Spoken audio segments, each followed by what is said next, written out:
Alright, it's time to talk to my generation again, because I have to do this time and time. I care a lot for my generation. Unfortunately, because, a lot of my generation may not care about the ideas that I talk about. Now, that's okay. I'm not going in with the expectation saying, man, you gotta agree with me, you gotta think like me. No, it's not about that. But it's about that very idea of just humility, of just openness, of just presence. And I think most of my generation would like the ideas of nature and freedom and love.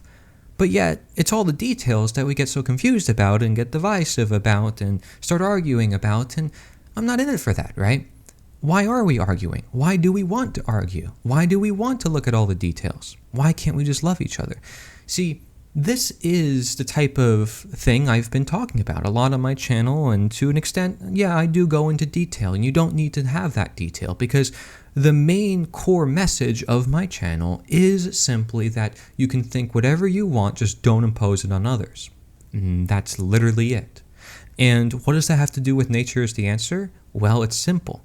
Nature is the authority in this world. It's the life that we are given, and we give respect to it because we are here, right? And it's beautiful, and it's awesome, and it helps us live, and we see natural medicine, and taking care of ourselves, and taking care of others. This is nurturing our nature, per se. It's recognizing our nature and thus feeding it, giving it what it deserves. And you do deserve good. You do deserve beauty and all things of life that you indeed want, which most people want, for good reason, right? Now, again, how we get that and all the processes, this is where people get so complicated with it. And it can cause stress, it can cause depression. And I don't blame you if you're in my generation and you feel like that. This is why I make videos like this, because I feel like I'm speaking to a crowd that I can relate to. I feel those same emotions.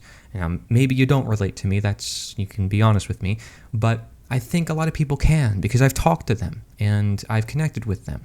And I haven't connected with a lot of them, but I've connected with some, right?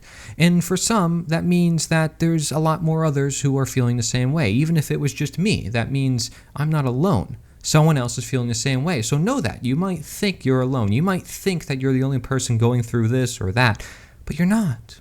You are among others in this life, and there's so many different experiences. There's different cultures, there's different ways of thinking.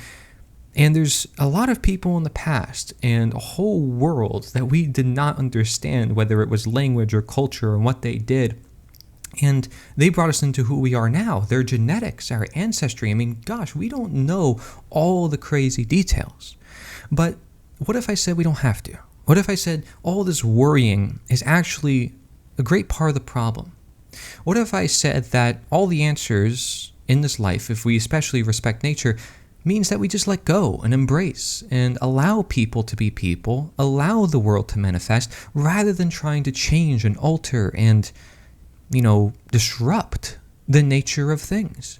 Because that's what we're doing. We're disrupting and distracting. Every time we think we have the world figured out, that we should put everything in a box, that we think an ideology best fits that world. I'm not introducing to you an ideology. I'm not introducing to you a product. I'm not introducing you anything except who you naturally are yourself. I want you to be honest with me. I want you to simply be you. And in a world of technology, of identities, of egos and attachments and expectations, it may be hard to find that authentic self. We might see it as impossible. You can look at the mess in my room and think, oh my gosh, I'm disorganized, and create a judgment of me, although the rest of my room is perfectly clean and it's only messy for this one recording. People will jump to that and they'll focus on that rather than what I'm actually saying, right? But it's not that I am complaining about, because people will do that. I respect the fact people will do that. I don't even really need to mention that. It's being able to live with the fact people will make judgments, but you don't let that take you down. You move on. You move on knowing who you are and knowing you've done no wrong. This does not really harm anybody. If anything, it harms me in my own mind because it's clutter, right? If I let it affect me, if I think about it. It's like if you were to think about your clothes, then it starts feeling uncomfortable. But if you don't think about it, it really doesn't feel that uncomfortable, right? So it's what we set our mind to that really determines the output reality that we get in response. And if everybody's thinking a certain thing, then a certain aggregated response will occur as the result of the aggregated thought. Okay, this is called the principle of mentalism. You can look up Hermetic principles, and these are fascinating. right? They originate apparently in Egypt, and they talk about some of these natural laws or principles that are always present within nature, that are always at work. And some people can apply this in pretty much any field of life. And you can look at feng shui, and you can look at pretty much any other art that is of the East or of ancient philosophy, and you can question, why aren't we taught these type of things in school if they're so universal, if they're so applied to our lives? Well, perhaps it is because the schools are designed not to teach us. They're purposely designed not to empower us. And the only person who can really empower yourself is, well, yourself. Just as much as, you breathe for yourself and you really have to take care of yourself. Now, it's not to say you don't take care of others, but it's recognizing your limits and recognizing what you can do. If a doctor comes up to you and says, well, you need to take this pill because you have this disease, they're imposing, right? Now, you still have the choice. In government, you may not have a choice because something could be pushed onto you, and if you disobey, you're thrown into a cage. That is not a scenario I think is that great. So we have to look at this. Is the doctor acting as nature? Is government acting as nature? Are humans overstepping? When they think that they should do something, are they not listening to their body? Are they not listening to their environment? Do they not care about others, and so they go about doing something to others that they shouldn't do? It's all about asking questions and reflecting. So something I would highly recommend if you are watching this from my generation, and I'm in my 20s, I'm 23, is journal. Really put down your thoughts, organize it, and think about it, right? Also, I am building a community online, and feel free to just join us in these conversations of just getting the world thinking, because that's all I can ever do is have people think more. What else could I do, right?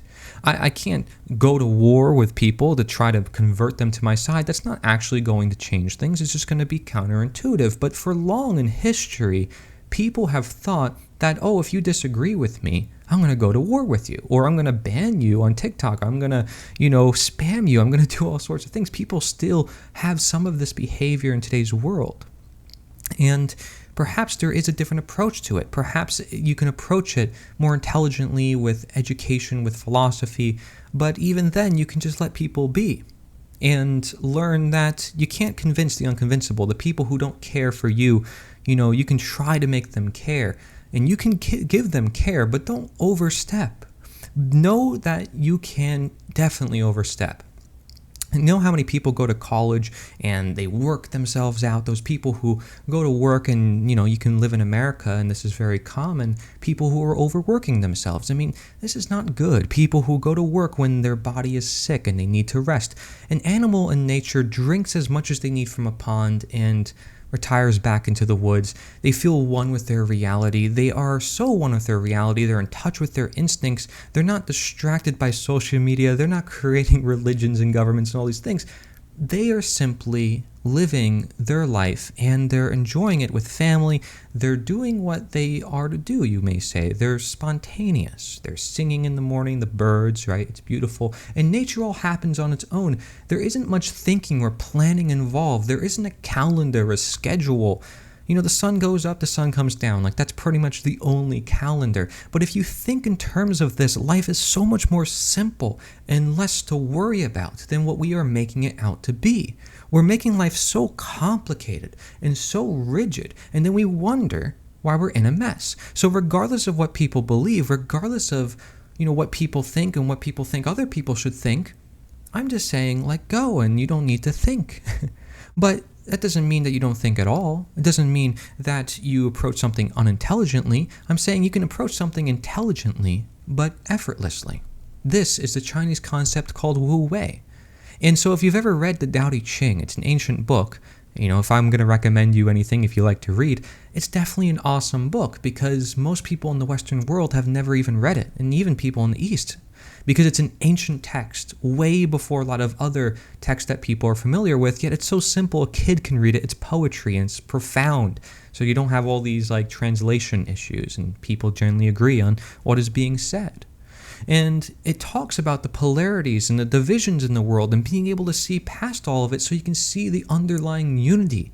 Because when you have a world of division, of confusion, or even confusion about yourself, Seeing life from the bigger picture helps you see a higher purpose, helps you see some sense of direction and what choice to partake in your own life, because you are approaching it from the open, from the all.